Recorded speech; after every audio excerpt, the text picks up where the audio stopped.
welcome to Biz Encounters for another story behind the journey of entrepreneurship. And today's guest is Marcus Woolley. Hello, Marcus. Hello.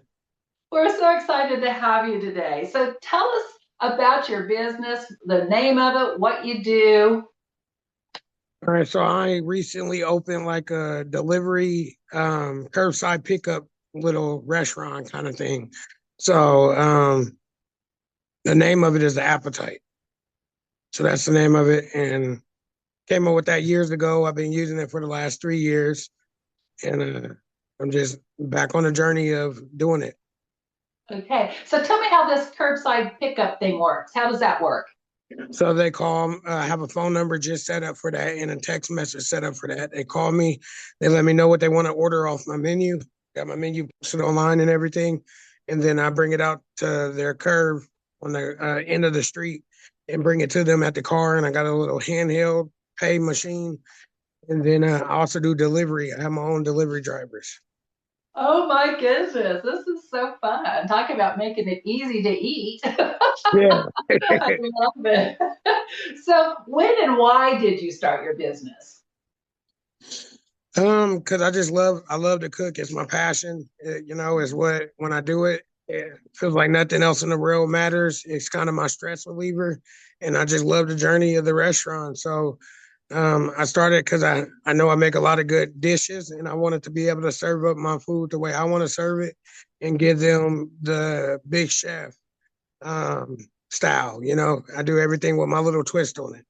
I love that. So, how would you describe your food? What types of dishes do you make? I do sometimes I do like fried pork chops smothered with mushrooms and gravy and stuff like that.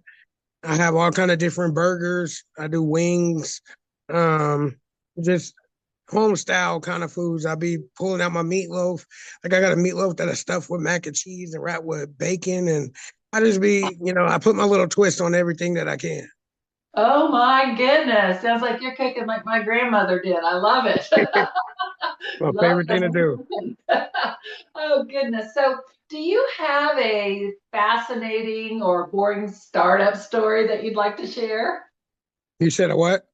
A fascinating or a boring startup story that you'd like to share?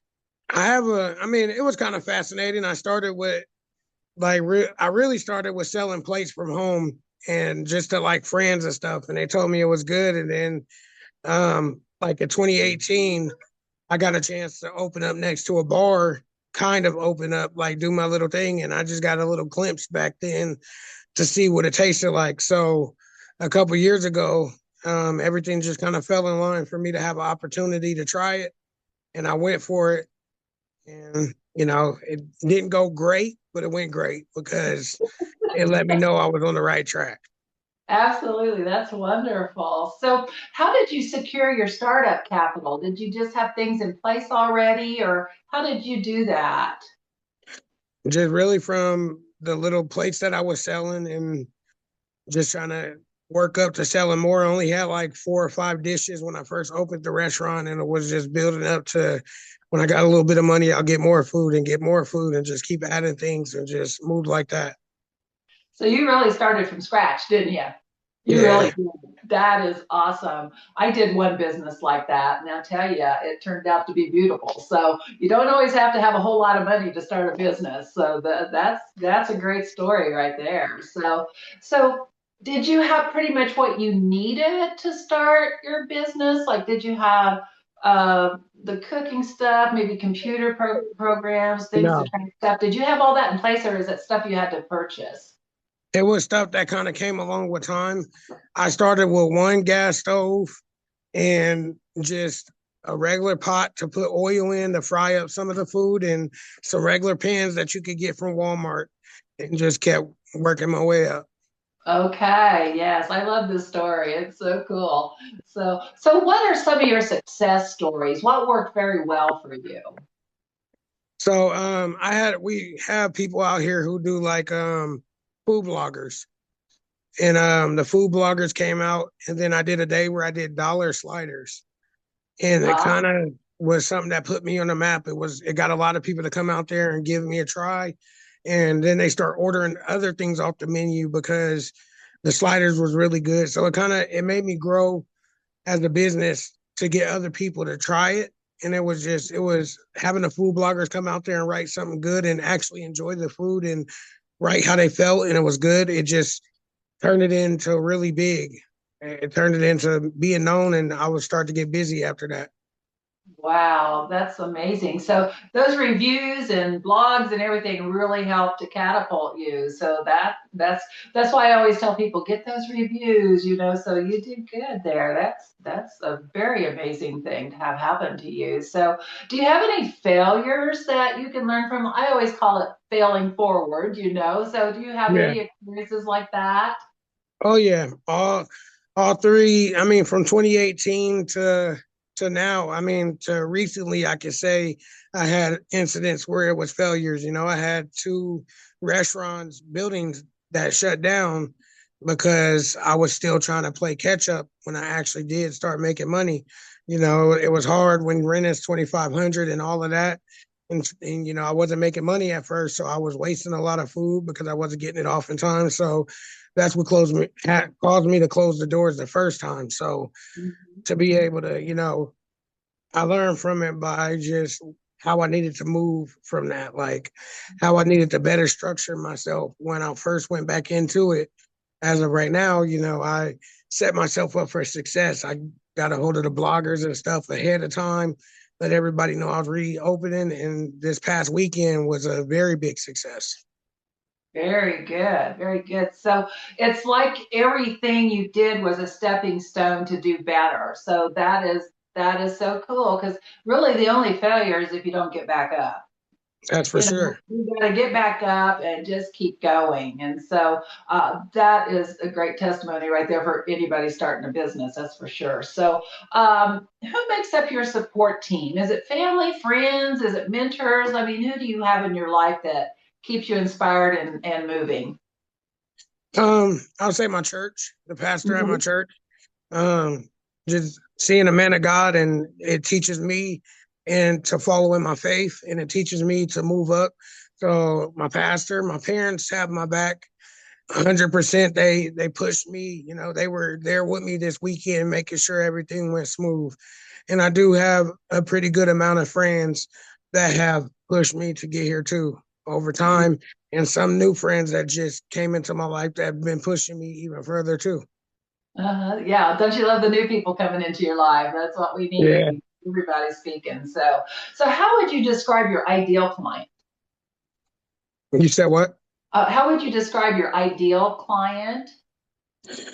Um, you just got to be hungry. That's the reason my restaurant is called the Appetite.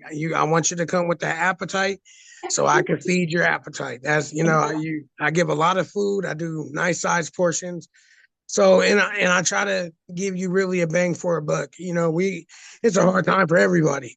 So I try to make it really a bang for your buck. You get a good amount of food, um, and you're good with it. I have a really good menu item on my menu that's $24, but you get a lot of food. Probably can feed 2 to 3 people, and people love it. They love it So would you say that maybe you have some family like purchases because of the big sizes of your for meals? sure, for Oh, sure. okay. Very good. Do you have like a menu for children, for instance? I do. I just do little mini moves, which are little burgers, little slider burgers, and then I do chicken littles, which are chicken nuggets with some fries and a drink, and it's like $5. Wow, that is that's a great deal. That's a Oh great yeah. Absolutely. Okay, so what are some of your life struggles that happen alongside with running a business? A lot of people don't understand that there is that side of running a business. Like sometimes you got to figure out that balancing act between what's going on in your life and running the business. So, how would you describe that for yourself? Um, my health issues. I dealt with health issues for a while now. Going back to high school, I dealt with, being diabetic, but going into my early 20s, I found out I had an autoimmune disease called sarcoidosis.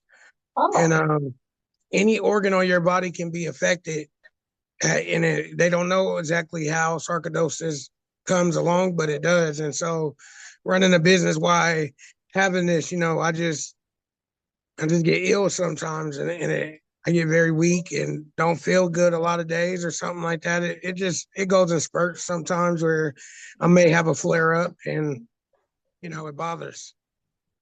Yeah, Sorry. it does. I mean, a lot of business owners do struggle with that. And so I find that having the business keeps me going through those hard days. Like I can push through it much easier because I know people are relying on me and stuff. So, it just depends on what our health struggle is. But yeah, sometimes it can just lay us down, and other times it encourages us to keep going so we can stay strong.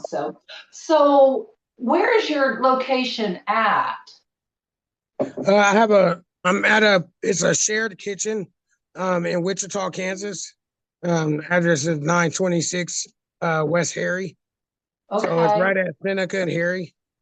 Okay. So is that where people go to pick up their food? Or Yeah. okay, so that is where they go to pick up their food Mhm. orders. Okay. And then you have other people that do deliveries out into the Yeah. community.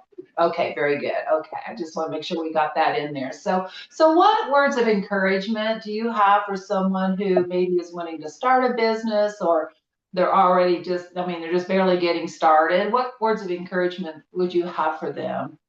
If you believe in what you're doing, then don't give up. Just do it. Like, honestly, um, I had a lot of people when I first tried to open doubt that I can do it. And, no one really, it was a lot of people that didn't have my back or didn't think I could do it. But I didn't let none of that discourage me.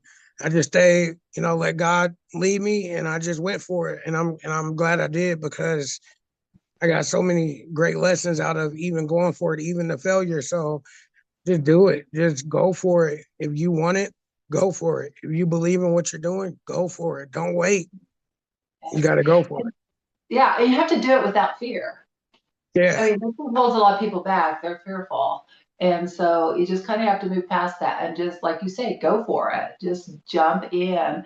A lot of people like to make sure that everything's perfect before they do anything, but nothing's ever perfect before you do anything. So, Yeah. you just have to jump in fearless and get it done. So, well, thank you so much, Marcus, for this. This is wonderful. Your story is very interesting. And thanks for everyone watching today. Now, Marcus' contact information will be on the slide following this segment and in the description below. So we'll see you at the next Biz Encounters. Bye bye.